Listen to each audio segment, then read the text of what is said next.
I'm Aaron Matus with D1 Ticker and Collegiate Sports Connect. You've probably started to hear a little bit about Connect, a project coming to market in coordination with Collegiate Sports Associates, D1 Ticker, and WMT. We will have a lot more information on Connect and its launch in the coming weeks. But in the meantime, the following conversation is exactly the type of content you will find exclusively on Connect. We can't wait for our upcoming launch, and we're excited to give you a taste of what's to come. And we are pleased to be joined today by Dr. Franklin Gilliam, Chancellor of UNC Greensboro, in the process, getting ready to, however you want to say it, make a big hire there on campus. And first of all, thank you so much for being here today. Good. Thank you, Aaron. Appreciate it. And we want to start off right away saying in previous interviews, you've mentioned the importance of the new athletic director being able to generate funds and increase revenue. And that brought up the question here in our office of sometimes in college athletics, that can be looked at as two different skill sets. So we wanted to ask you, is either one maybe more important or more valuable to leading UNCG athletics? Well, I think we need to probably parse those definitions a little bit. Clearly, it's really about raising external revenue, whether it's from donors or corporate sponsorships. It's less about ticket sales and that sort of thing. But having said that, what ticket sales suggest is somebody has some operational experience running an athletic department, and whether it's compliance or ticket sales or operations, whatever it is. And so we'll be looking for the right mix, but I think you could say we're 60-40 fundraising operations. We have a pretty good existing staff to rely on for operations, but somebody needs to know something about it. You mentioned the word experience, so gotta ask flat out, are you looking for a sitting AD or someone who's been in that chair before? Not necessarily. We're open, quite frankly. I'm interested in hiring the most dynamic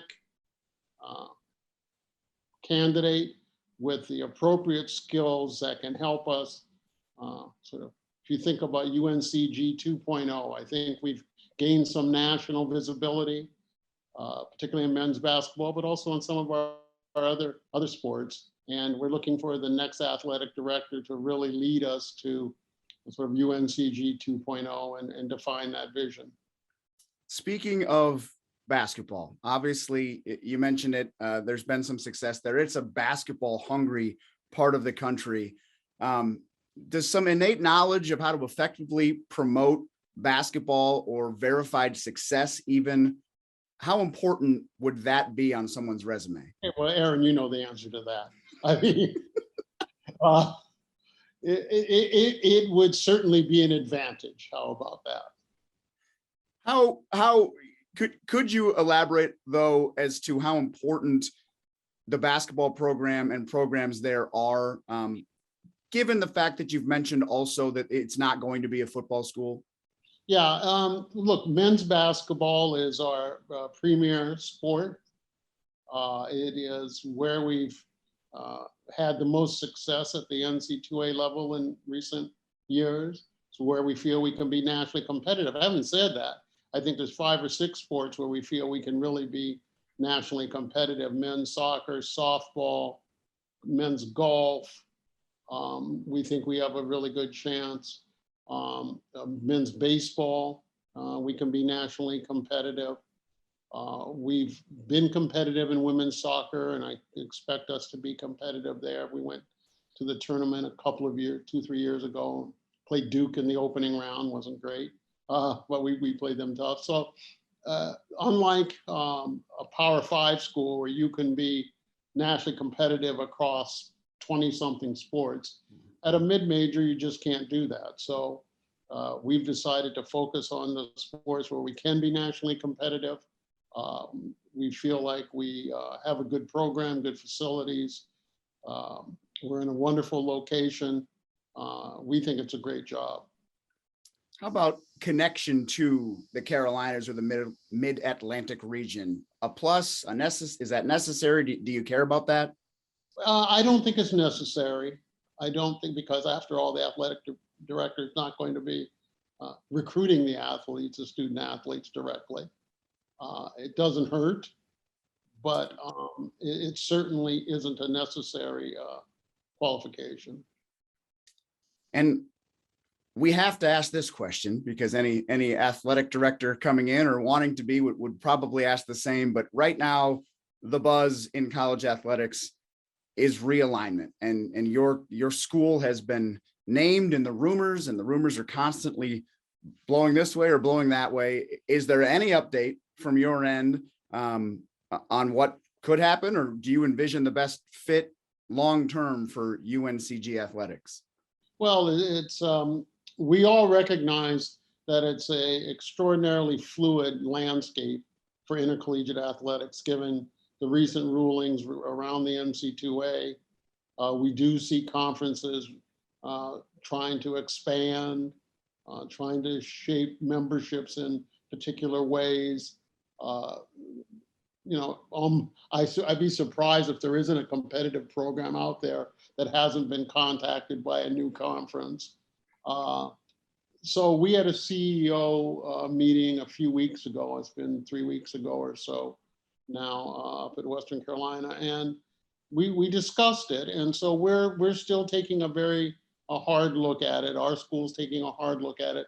Obviously, for us, the most important question is what gives us the best chance to compete in men's basketball. We get to the tournament, we win games, we get units, and that helps sustain the program. I mean, I hate to be crass about it in that regard, but we are a student fee supported program, and that only takes you so far. So that's why being able to generate resources is important in the next athletic director, and it's why being nationally competitive in men's basketball is important to us. So we'll see in terms of conference realignment. You know, I talked to one of my mentors, a fellow named George Raveling. I don't know if you've heard of George. Head coach at Washington State, at the University of Iowa, at USC men's basketball, Nike executive, been in the game a long time. And he said something interesting to me. He said, you know, you have to be careful about overreacting. And I thought that was an interesting observation. The pendulum tends to swing in intercollegiate athletics, and you have to be careful because if you get too far out on one end, it's hard to get back. So we're looking at things very carefully and prudently, and try not to overreact, but also trying to do what's in the best interest of the university and intercollegiate athletics and our student athletes. So, you know, I want an AD to come in and run the department, and I want to be nothing but a fan, quite frankly. So I'd like somebody to come in and really be able to take it over, to put their stamp on it. I think it's a wonderful opportunity, whether it's for a sitting AD or an associate somewhere.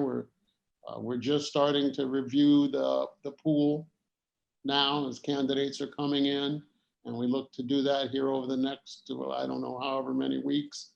And one thing we do look to do is move quickly. So if folks out there are interested, you know, throw your hat in the game because it's going fast. Let me ask you something along those lines. You mentioned not overreacting. Given how much has changed and how quickly things are changing, on one hand, you've got an opportunity to hire an AD right now as the landscape's changing, but at the same rate, there's not a whole lot of people haven't gone through an AD search given the times and what's going on right now. So I guess just how difficult is this versus how big of an opportunity is this right now, given how much has changed over the last, gosh, I want to say months, but it's been about a year. The changing landscape does nothing to change our values and our vision for the university and its intercollegiate athletic program.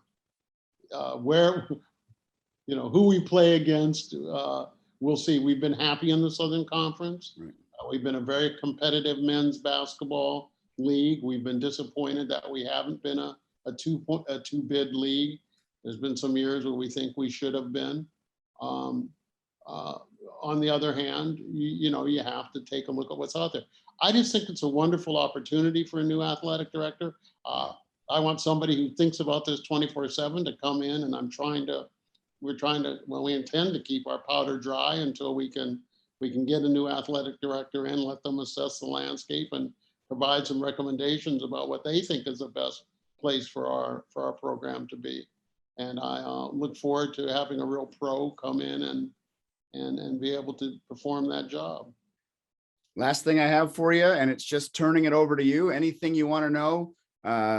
Additionally, you want the marketplace to know about this opportunity? Well, Aaron, we follow you all, so I get the updates on what the latest news is. One, don't believe all you read. I would say that. But secondly, and more importantly, this is an extremely good job. We've got really nice facilities for the sports we have. We've upgraded our academic consulting center. We've updated and improved our training facilities for men's soccer, for basketball, for baseball, for women's, for softball. We have really, really neat on-campus facilities. And we have a community, as you say, that is sports crazy. It's not just basketball. I mean, it's golf crazy. We have an alum who's on the Corn Ferry now seeking his tour card. We've had strong performances there. People are sports crazy in this town.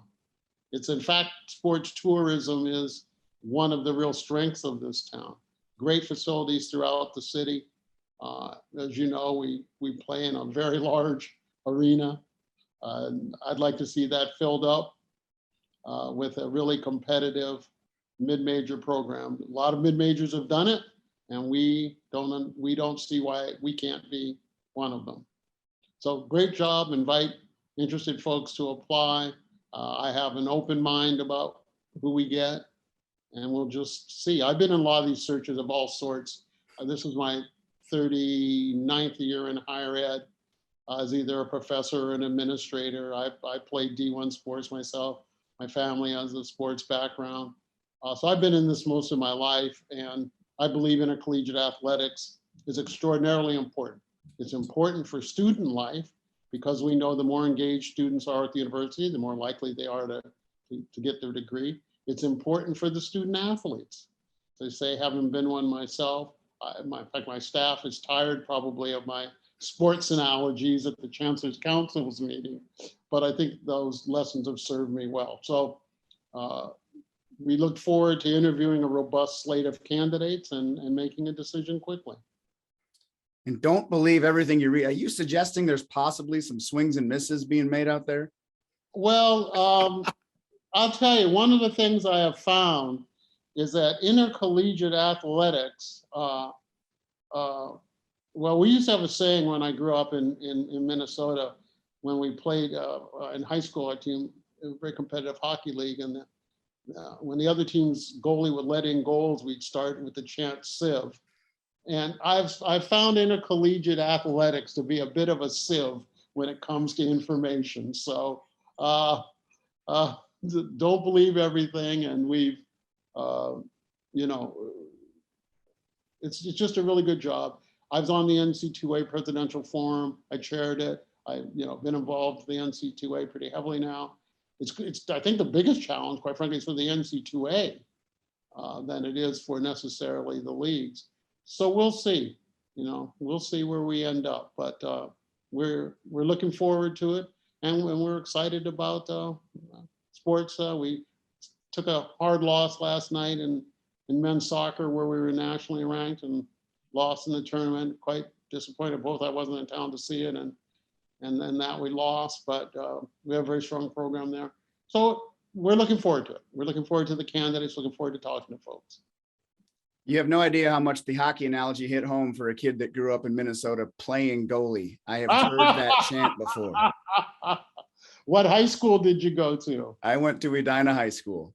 Oh, well, you're a cake eater then, as we used to call you. That is right. Yes, I went right. to, I went to Bloomington High School. Oh, rivals, and we didn't even know it here. Yeah, we were, in those days, it was just one Edina High School, and y'all were cake eaters. So, Great way to end this interview, Doctor.